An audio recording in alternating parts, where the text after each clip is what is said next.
Love John Mayer. So good. It's 9:42. Good morning, everybody. It's still kind of muggy out here. Apparently, it's all going to clear up. We're going to go up to 29 degrees today. Perfect day, actually, to get outside and get active. We're continuing our series about get offline.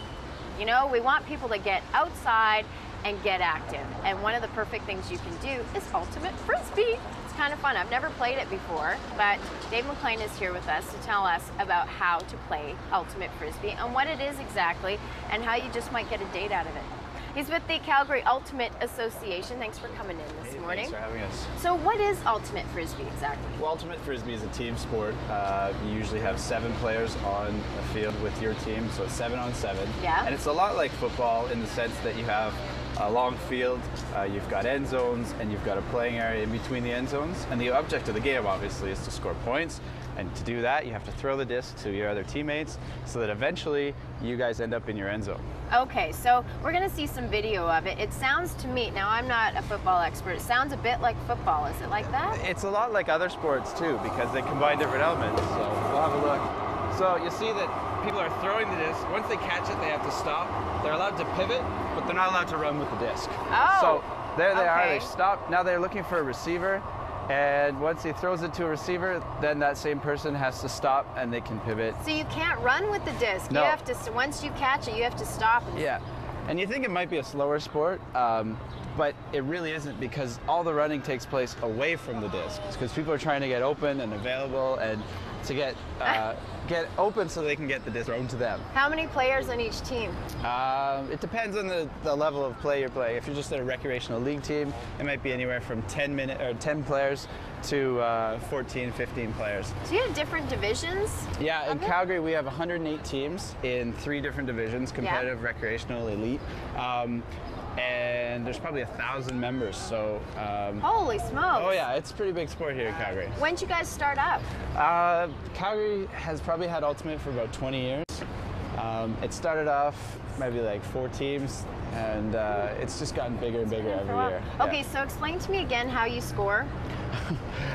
Sorry, I was just laughing at the bare-chested man. At the bare chest, yeah, skins. Yeah. He's the only skin on the team. So all you have to do is you throw your disc to the next person.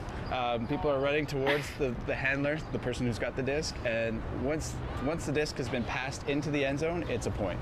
Okay. Games go to 15 in league play, which means whoever gets to 15 first wins the game. So is the end zone like between pipes or anything like that, or no? It's basically just marked with cones so that you can see where it is. Okay. And like it's just like a football end zone. It's rectangular in shape. But is the size more like a soccer field, or? We're roughly about half the width of a soccer field, but the entire length of a soccer field. Oh, okay. Yeah. Look at that. Like, it's almost, I see a bit of basketball almost. Yeah. They're doing the guarding. Yeah, exactly. Marking is like that.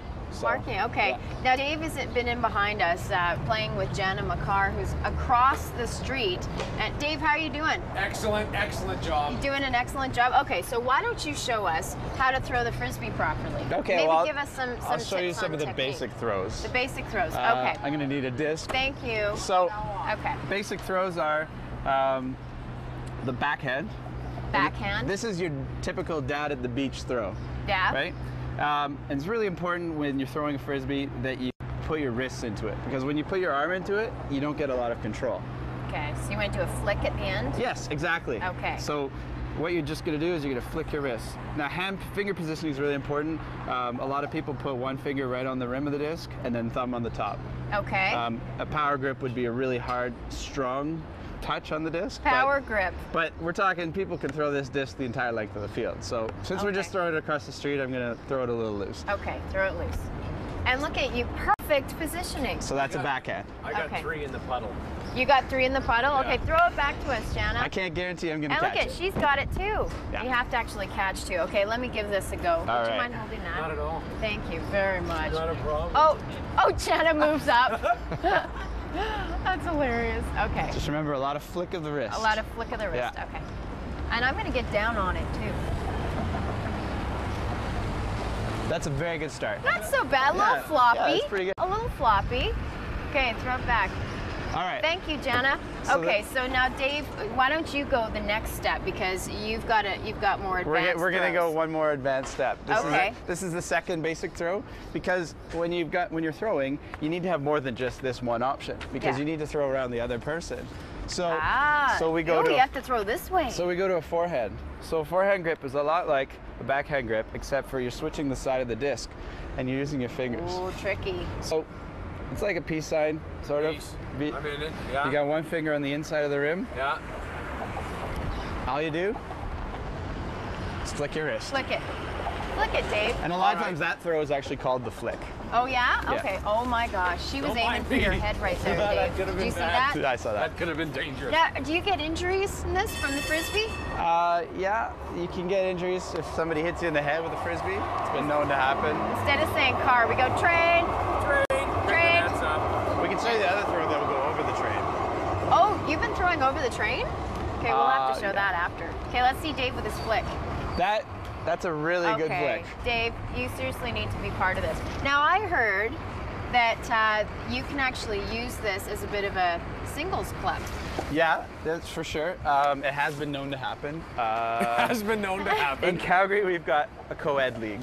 So chances are you're going to meet some women. Owie. The ratio is 4 to 3. There's 4 guys to 3 women when you're on the field. So it's going to be a little tougher for the guys to pick up the girls, but the girls are outnumbered. So it's a really good opportunity for them to meet guys. Now, that was a between the legs shuffle. That didn't really That work. was not a flick. That was sort of a roll. So you have to have 4 guys on the team and 3 women? 4 guys on the field and 3 women because it's a co-ed league that we play. Okay. Yeah. Okay. So why did you choose that ratio with 4 guys and 3 girls? Well, I didn't choose it, so I don't know why, but I think it's just something that's been around for a long time. Just the way that it's been. Yeah, So 7 competitively, there are men's teams, women's teams, juniors teams. Oh, they have kids teams. Oh yeah, for sure. What age range? I think the age range is anywhere from 12 to 18. We don't have a competitive juniors team right now, but I know there's a lot of ultimate being played in junior highs and high schools. Oh, okay. Yeah. So how much does it cost to sign on and be part of the league? Well, if you wanted to be part of the team, it's about $100 a player for a 16-week season, depending on who your captain is and how much they want to collect from you. Really? The captain can choose? The captain collects the money and then they pay a team fee. So our team fee is about $1,100 a year. Oh, and that's okay. for the whole summer. Well, you don't want your captains to making a profit on this, though, do you? Well, they usually use it for jerseys and other stuff, you know, Beer. Beer. Beverages, but also Are you allowed beverages on the field? on the private facilities we are. Oh, okay. Yeah, definitely. Which fields do you actually go to? We use fields all over the city, anywhere from Bridgeland to there's a field down in the south called Frank McCool Athletic Park.